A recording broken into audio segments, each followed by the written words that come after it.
Hello, friends. How do you do? Do you like mystery? Or are you a problem solver? Do you like to figure out how things happen? This morning, I was greeted by an issue, and it started around 7. I was in bed. I hear the dogs barking.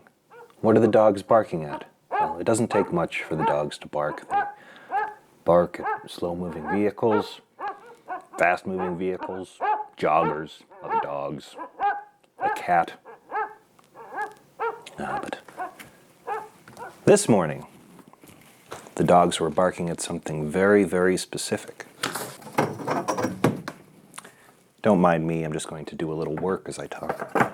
I wake up, and I look outside, and I am greeted to this. This is my mailbox.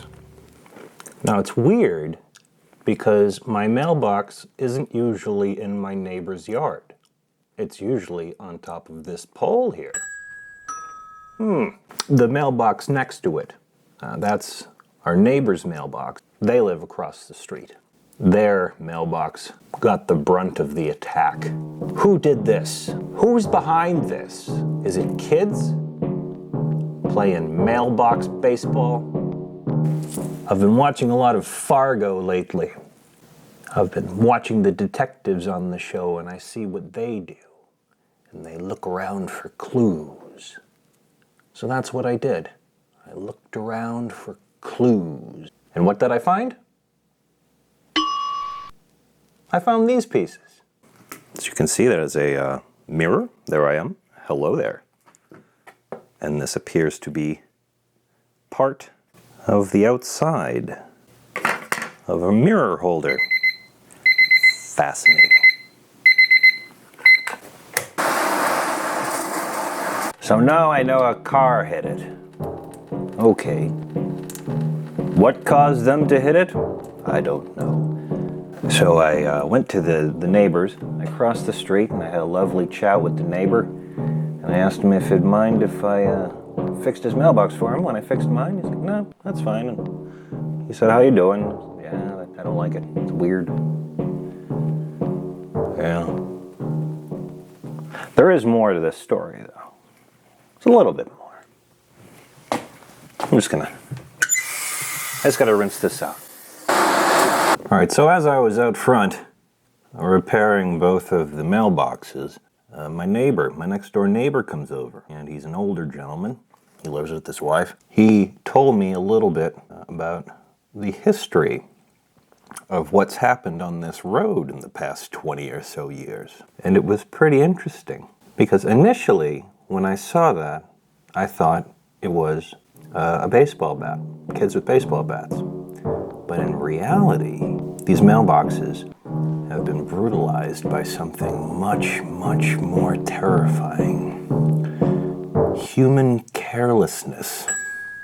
As I sat and sweated in amazement, dear Charlie told me tales of one young man who actually went over this hill here and then ended up flipping his car and then ended up upside down here. That's a good 100 yards there. A nice stretch. I was told another tale of someone who was speeding. Someone who went over the hill, lost control, and ended up backwards in my driveway, as if they were parked there the whole time. I hope that tale ended safely. Another tale I was told, someone hit his mailbox, ended up hitting this pole, ran over this gas meter, and ended up in this person's front yard. This happened over the course of 20 years. At least 4 or 5 people have lost control of their vehicle going over this hill, and judging by the war scars on mine and my neighbor's mailboxes, they've been hit a few times before this. I found this interesting. And then, in the very end, dear Charlie told me he did in fact witness what happened this morning.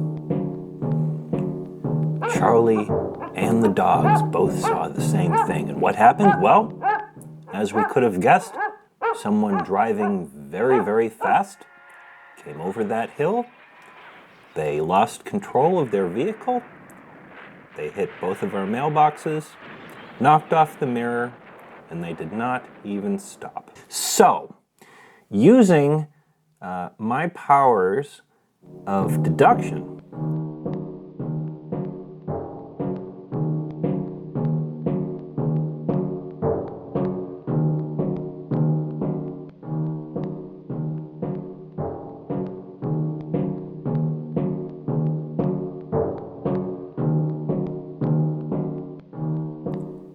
my guess would be this person was probably texting. So, don't text and drive.